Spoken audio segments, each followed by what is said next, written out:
No one saw it coming, not even the people who claimed they did. Because on a cold April night in Boston, something impossible happened on a mound that had seen legends rise and fall.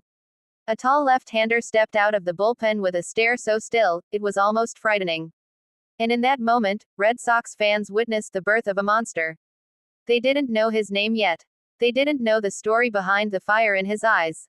They didn't know the pain, the sacrifice, or the fury that drove his arm forward like a weapon forged in war. But they would learn. They would learn fast. His name was Garrett Crochet. And in 2025, he wasn't just good. He wasn't just dominant. He was something baseball hadn't seen in a long time, a left-handed storm with no mercy.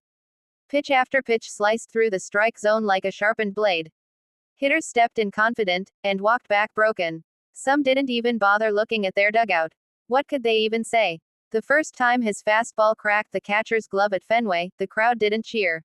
They gasped. It sounded like a gunshot in a cathedral. Pure violence disguised as baseball. But that fastball wasn't the scariest part.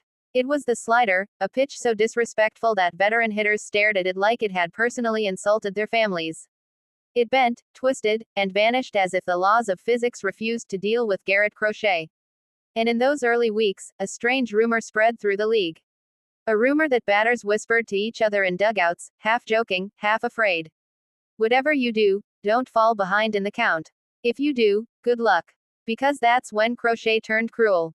That's when he unleashed pitches that didn't just miss barrels, they shattered hope. Every start felt like a warning. Every outing felt like a message sent to the entire American League. You're in my world now. The Red Sox didn't just gain a pitcher. They gained a weapon, a force of nature, a reason for opponents to check the schedule and pray their name wasn't written next to Boston's. And yet, behind all the fire and fury, there was a quiet story brewing underneath. A story about a player who'd been doubted, reshaped, and labeled too unpredictable. Too raw, too risky. Crochet remembered every comment, every article, every whisper that said he'd flame out before he ever figured it out. Those words didn't break him. They fueled him. They turned into gasoline poured straight onto the blaze within him. So when 2025 arrived, he didn't just pitch. He attacked. He hunted innings. He dominated lineups with the precision of a surgeon and the rage of a storm rolling across the coast. Fans fell in love instantly. Fenway rose to its feet whenever he walked out of the dugout. Every start felt like an event, something historic waiting to happen. And then came the night everything truly changed. A sold-out stadium. A division rival desperate for a win. The pressure so heavy you could feel it in your chest. Crochet took the mound, and delivered the kind of performance that doesn't live in box scores. It lives in stories. It lives in memories you hold until you're old enough to explain them to grandchildren. Strikeout after strikeout. Roars shaking the stadium. The kind of electricity you can't manufacture, it just exists, naturally, when greatness is happening right in front of your eyes. By the seventh inning, the opposing dugout wasn't talking anymore. They were staring. Helpless. Hopeless. They knew they weren't facing a pitcher. They were facing a moment in history. By the ninth, Fenway wasn't cheering, it was trembling.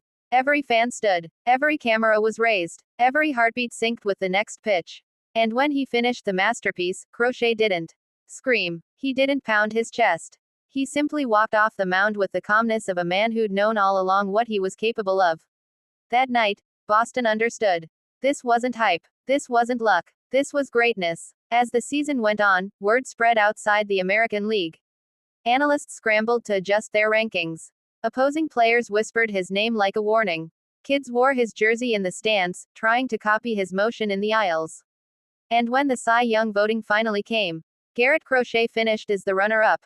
But here's the truth no trophy could ever capture. He wasn't chasing an award. He wasn't chasing headlines. He was chasing something bigger, something that lived deep inside him. The need to prove that he wasn't just a pitcher transformed. He was a pitcher reborn. And in Boston, in that legendary ballpark where heroes are made and memories never die, he gave Red Sox fans something rare. A season they will talk about forever. A pitcher who turned doubt into dominance. A story that felt almost unbelievable. Yet every pitch was real.